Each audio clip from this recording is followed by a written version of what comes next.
Baik, Assalamualaikum warahmatullahi wabarakatuh. Selamat pagi, sehat selalu, semangat belajarnya untuk semua anak-anakku semua. Untuk materi kali ini, Ibu akan menjelaskan tentang hubungan antar sudut. Selanjutnya, jangan lupa kalian berdoa menurut agama dan kepercayaan masing-masing. Dan jangan lupa absen ke wali kelas. Kemudian siapkan peralatan yang digunakan untuk menulis. Selanjutnya, di sini ada gambar-gambar hubungan antar sudut. Kalian bisa lihat. Yang pertama yaitu gambar ada sudut berpelurus. Sudut berpelurus di sini ada Y dan di sini sudut X. Jadi ada garis antara B ke A dan garis yang memisahkannya atau garis potongnya yaitu CO. Garis X, sudut X dan sudut Y jumlahnya 180. Jadi kalian harus ingat, sudut berpelurus adalah sudut yang jika dijumlahkan keduanya berjumlah 180. Kemudian ada lagi yang namanya sudut berpenyiku. Di sini ada garis vertikal dan horizontal. Ada sudut Y dan sudut X dipisahkan oleh satu garis yaitu CO. Di sini siku-siku ada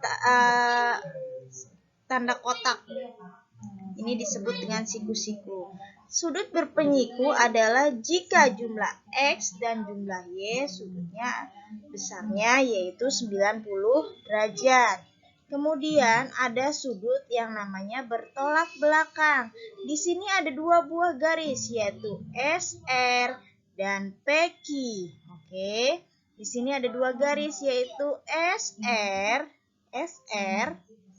dan PQ. Nah, di sini PQ.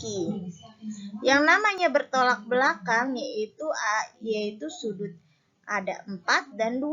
Ini sudut bertolak belakang. Lihat.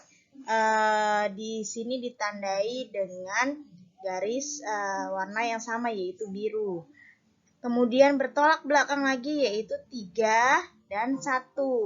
Di sini ada yang namanya titik potong. Di sini titik potong. Baik. Kita lanjut. Nah, di sini kita bahas yaitu hubungan sudut-sudut pada dua garis sejajar. Di sini ada dua buah garis vertikal dan dua garis horizontal dan satu vertikal. Nah, di sini kalian lihat sudut-sudut luar. Yang namanya sudut luar yang mana ini nih? Ini namanya sudut luar. 1, 2, 8, dan 7. Ini namanya sudut luar. Kalau sudut dalam ini yang di dalam. Ada 3, 4, 5, dan 6. Nah, sudut dalam berseberangan yaitu jumlah besar sudutnya itu sama. Kalau sudut dalam berseberangan ada 3 dan 5, 4 dan 6. Kalau sudut luar berseberangan ada 1 dan 7, ada 2 dan 8. Kalau sudut dalam sepihak tuh mana ini nih? Ada 3 dan 6, jumlah sudutnya yaitu 180 derajat. Nah, yang satu lagi ada 4 dan 5, jumlah sudutnya jika dijumlahkan ada 180 derajat. Ada sudut-sudut yang sehadap, yaitu 1 dan 5. 1 dan 5 jumlah sudutnya sama, besar sudutnya. 2 dan 6 besar sudutnya sama. 3 dan 8 besar sudutnya. 3 dan 7 besar sudutnya sama. 4 dan 8 besar sudutnya sama. Berarti yang besar sudutnya jumlahnya harus 180 derajat adalah 3 dan 5A. 3 dan 6. 3 dan 6 apa? Dalam sepihak. Ada 4 dan 5, yaitu sudut dalam sepihak. Kemudian ada lagi yang namanya luar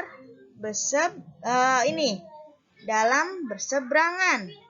Ada 3 dan 5, itu besar sudutnya sama.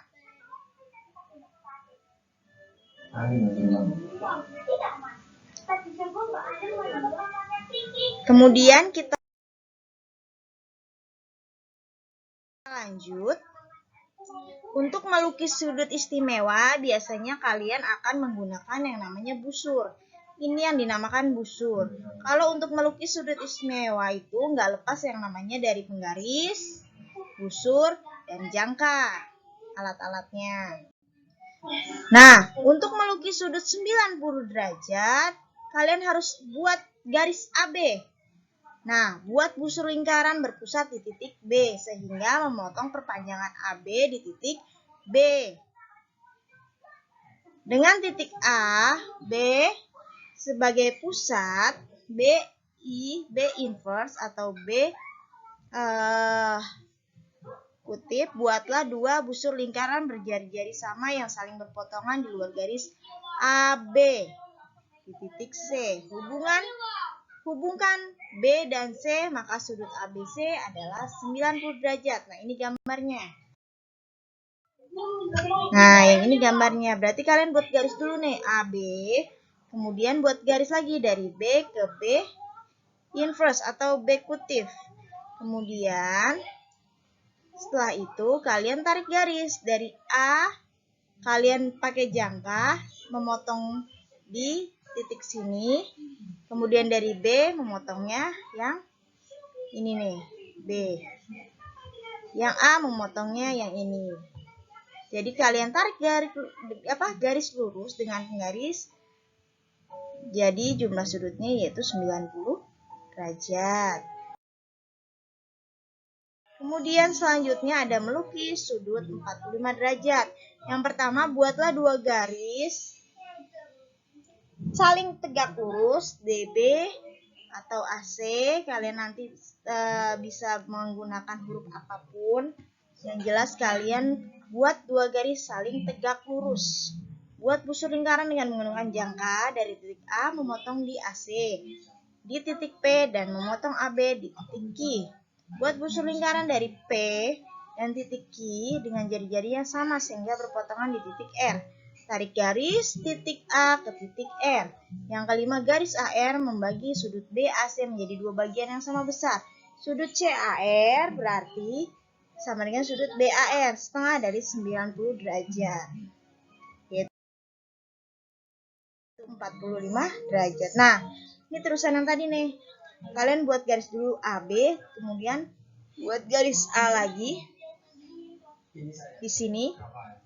Kemudian kalian tarik dengan jangka dari titik B, ini titik A. Nah, kemudian setelah itu kalian buat lagi nih dengan busur lengkungan dari Q P. Nah, setelah itu dari titik P dan Q ini perpotongannya kalian tarik lagi jangka. Dan jadinya sama rata 45 derajat.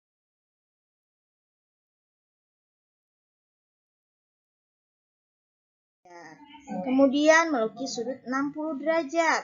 Buat garis AB, buat busur lingkaran berpusat di titik A dan jari-jari AB. Dengan berpusat di titik B, jari-jari tetap sama, buatlah busur lingkaran sehingga kedua busur tadi berpotongan di titik C. Hubungkan titik A dan C, maka sudut BAC sama dengan 60 derajat. Nah, yang pertama, kalian buat ini menggunakan jangka. Kemudian dari B kalian potong juga, ini titik potongnya. Kemudian tarik garis, ini sudutnya jadi 60 derajat. Ini titik potongnya C. Dari titik A dibuat garis dengan menggunakan jangka, buat lengkungan. Dari titik B dibuat lengkungan juga.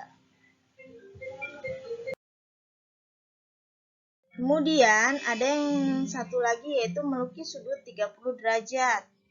Lukis sudut BAC sama dengan 60 derajat. Buat busur lingkaran dengan menggunakan jangka dari titik A memotong di AC, titik P, dan memotong AB di titik Q. Buat busur lingkaran di tiap titik P dan di titik Q dengan jari-jari yang sama sehingga berpotongan di titik R. Tarik garis dari titik A ke R. Garis AR membagi sudut BAC menjadi dua bagian yang sama besar. CAR sama dengan sudut BAR, yaitu setengah kali 60 derajat, yaitu 30 derajat. Nah, ini sudut yang tadi. Tadi kan udah 60 derajat, kalian sudah dapat nih. Kalian tarik busur lagi nih di sini untuk memperkecil. Set lengkungan kan? Nah, ini ketemu sama ini. Kemudian dari titik yang ini nih, kalian buat garis lengkung. Pakai jangka dari titik ini kalian buat titik potong di sini. Dari titik ini buat titik potong di sini. Jadi tarik garis menggunakan penggaris atau busur. Set, garisnya jadi 60 derajat. Dah, sekian penjelasan untuk kedudukan garis. Ibu ada tugas yaitu di LKS. Silahkan kalian buka halaman 31. Penilaian akhir bab 3, kalian kerjakan PG-nya saja. Untuk belajar kalian karena ibu mengambil soal-soal dari LKS untuk PAT pas. Untuk penilaian tengah semester, ibu mengambil soal dari PG yang ada di LKS. Jadi kalian pelajari, kalian kerjakan dengan baik dan benar agar mendapatkan nilai yang maksimal. Sekian yang bisa ibu sampaikan. Apabila ada yang kurang berkenan ataupun salah, ibu mohon dibukakan pintu maaf. Semoga kalian mengerti dengan apa yang sudah ibu jabarkan. Semoga kalian paham. Ibu akhiri, wabillahi taufiq wal hidayah. Wassalamualaikum warahmatullahi wabarakatuh.